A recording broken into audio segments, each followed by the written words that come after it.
Hello everyone, তোমরা সবাই কেমন আছো? আশা করি তোমরা অনেক ভালো আছো আর সুস্থ আছো। আমিও অনেক ভালো আছি আর সুস্থ আছি। আবার নতুন আরেকটা ব্লগে তোমাদের সবাইকে ওয়েলকাম জানাচ্ছি। তো আজকে তোমাদের সাথে আমি একটা রেসিপি শেয়ার করব, রুই মাছের ভাপা। তো এদিকে মাছটার মধ্যে আমি নুন, হলুদ, জিরে গুঁড়ো আর ধনে গুঁড়ো অল্প করে মাখিয়ে আমি মাছটাকে ভালো করে ফ্রাই করে নেব। তো চলো তাহলে কড়াইয়ে তেল দিয়ে দিয়েছি, মাছটাকে ফ্রাই করে নিই। আর এই দেখো মাছটাকে ফ্রাই করাও হয়ে গেছে। তো এরপর আরেকটা আমি পেস্ট বানিয়ে নেবো, সেটা আমি দেব অল্প করে পোস্ত, কাঁচা লঙ্কা আর সাদা সর্ষে আর কালো সর্ষে, এগুলো দিয়ে আমি একটা পেস্ট বানিয়ে নিয়েছি। এই দেখো এদিকে আমার পেস্টটা বানানো হয়ে গেছে। আর এটা আমি একটা টিফিনের মধ্যে নিয়ে নেব। তারপর অল্প পরিমাণে জল অ্যাড করব। এরপর পরিমাণ মতো দিয়ে দেবো টক দই। তো আমি টক দইটা অল্প করে দিয়েছি, যেহেতু আমি ফার্স্ট টাইম বানাচ্ছি, আমি তো পরিমাণটা আন্দাজ করতে পারছিলাম না। তো আমি 3 চামচ ইউজ করেছি। আর এর মধ্যে অ্যাড করব নুন। তারপর অল্প করে আমি সর্ষের তেল দিয়ে এটাকে ভালো করে একটু ফাটিয়ে নেব।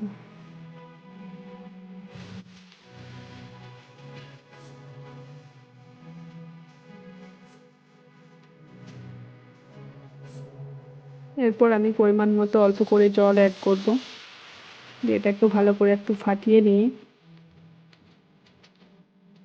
এর মধ্যে অ্যাড করব ভেজে রাখা মাছগুলো। এই দেখো আমি ভেজে রাখা মাছগুলো এপিট ওপিট করে ভালো করে উল্টে মশলাটা মাখিয়ে দিলাম। কিছুক্ষণ রেখে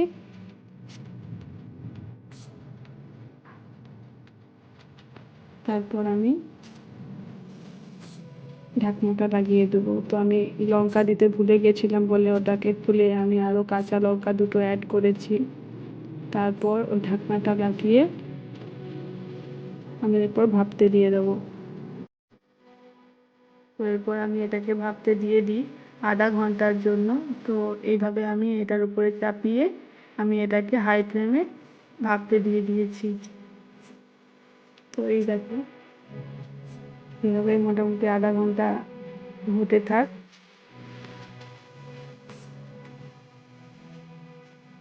এদিকে আমার রান্নাটাও হয়ে গেছে, চলো নামিয়ে দেখি কেমন হয়েছে। এই দেখো দেখতে তো খুবই সুন্দর লাগছে, খেতেও খুব সুন্দর হয়েছে। তোমরাও বাড়িতে ট্রাই করতে পারো, গরম ভাতের সাথে খুবই ভালো লাগবে এই রেসিপিটা। তো দেখো তোমরাই নিজেই দেখো কেমন হয়েছে। আমরা যেহেতু 3 জন, আমি 3 পিসে রান্না করেছি, কারণ মাছ খেতে খুব একটা ভালোবাসি না। তারপর আজকের আকাশটা এত সুন্দর ছিল যে একটা ছবি না তুলেই পারলাম না। এই দেখো কি দারুণ দেখতে লাগছে, তাই না? বৃষ্টি হয়েছিল, সেই জন্যই এতটা সুন্দর মেঘটা দেখতে লাগছে। পর রান্না টান্না সেরে ফোন এসেছিল, আমার নাকি একটা পার্সেল এসেছে। তো সেটাকে আমি নিয়ে এলাম। তো দেখা যাক কী এসেছে পার্সেলে। তোমাদের সাথে আমি শেয়ার করতে চাই যে পার্সেলে কী এসেছে। সামনে পুজো, সেই জন্যই কিছু জিনিস অর্ডার দেওয়া হয়েছিল, সেগুলোই আস্তে আস্তে আসবে। তো আজকে কী এসেছে সেটাই তোমাদেরকে দেখাবো। আমার ছেলে খুলছে। তো এই দেখো এখানে একটা জুয়েলারি অর্ডার দিয়েছিলাম আমি। এই দেখো কেমন হয়েছে তোমরা জানিও। চলো তোমাদেরকে একবার পরে দেখাই। এই দেখো শাড়ির সাথে পরলে আশা করছি ভালোই লাগবে। তো আমারও বেশ পছন্দ হয়েছে। সামনে পুজো, একটু সাজুগুজু না করলে তো হয় না, তাই না? সেই জন্য তো কেনাকাটাও করতে হবে। ছুটিটাও আমরা পুজোর সময়কালেই নেব।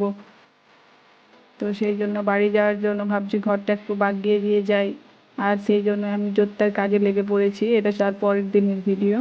সকালে ঘুম থেকে উঠে ওমকে স্কুলে পাঠিয়ে আর পাপা ডিউটিতে যাওয়ার পর আমি ভাবলাম ঘরটা একটু পরিষ্কার করে নিই। যেহেতু 1 মাস বাড়িতে থাকবো না, ভালো রকম নোংরা হয়ে যাবে, তখন আসার পর অল্প স্বল্প ঝাড়লেই হবে। তো বাঙালিরা পুজোর সময় ঘর বাগাবো না, এটা তো হয় না, তাই না? যতই কোয়ার্টারে থাকি, কোয়ার্টারে থাকলেও সেখানটা ওই জায়গাটা তো আমার একটা সংসার, তো ওটাকে বাগিয়ে গুছিয়ে রাখা আমার দায়িত্ব। সেই জন্যই ভাবলাম আজকে আমি এই জায়গাটা দিয়েই শুরু করি, এই জায়গাটাই আজকে বাগাই। তারপর 2-4 দিন আস্তে আস্তে অল্প অল্প করে বাগালেই আমার মোটামুটি পুরো ঘরটা বাগানো কমপ্লিট হয়ে যাবে। আর যেহেতু 1 মাস বাড়িতে থাকবো, তো তখনও প্রচণ্ড পরিমাণ নোংরা হয়ে যাবে, তখন এসে একটু অল্প স্বল্প করে ওপরে ওপরে ঝেড়ে নিলেই হবে। তো যাই হোক, আমি শুরু করে দিয়েছি এদিকে ঝাড়া। তো এখানটা দিয়ে আমি আজকে স্টার্ট করলাম। এই দেখো, এখানটা প্রচণ্ড পরিমাণে নোংরা হয়েছিল, এসের থেকে একবারও বাগাইনি, সেই জন্যই ভাবলাম এটা দিয়েই শুরু করা যাক। তো এখানে অল্প স্বল্পই জিনিস আছে, এই দেখো অল্প স্বল্পই জিনিস আছে। ওয়ার্ড্রপটা মুছবো, আর এই যে এখানে আমার টুকটাক জিনিস থাকে এটা মুছবো, আর টেবিলটাকে একটু বাগিয়ে নেবো, তাহলেই হবে। মোটামুটি 1 ঘন্টা কি আধা ঘন্টার মতো লাগবে। তো যাই হোক, আমি করতে থাকি আর তোমরাও ভিডিওটা দেখতে থাকো শেষ পর্যন্ত। আশা করছি তোমাদের বেশ ভালো লাগবে ভিডিওটা। এরপর বাড়ি যাওয়ার সময় ভাবছি কিছু কিছু জিনিস বাড়ি নিয়ে চলে যাব, কারণ এখানে অনেক জিনিস হয়ে গেছে। আর আমরা যেহেতু কোয়ার্টারে আর বেশি দিন থাকবো না, ওর ট্রান্সফার চলে আসবে আর কিছু দিনের মাথাতে। তো সেই জন্য ভাবছি বাড়ি নিয়ে চলে যাব জিনিসগুলো, দেখা যাক কতদূর কী হয়। তোমাদেরকে একটা জিনিস দেখালাম, কি বলো তো, ওটা আমার মাথায় চুল, দেখতে পাচ্ছ কতটা পরিমাণে চুল হয়েছে। আমার এত চুল ছিল, সব এখানে আসার পর উঠে গেছে। আর আজও পর্যন্ত আমার এতটা পরিমাণে চুল উঠে, কি বলবো তোমাদের, ছাড়ালেই পুরো শিরুনি ভর্তি হয়ে যায়। এখানে জলটা আমার একদমই শ্যুট করেনি। এখানে যদি আমাদেরকে আরও 2 বছর থাকতে হতো, আমি বোধহয় টাকলেই হয়ে যেতাম। তো জানি না আমার এখানে আসার পর থেকে কেন এত চুল উঠছে, তো আমার ওই জন্য চুল ছাড়াতেও ইচ্ছে করে না।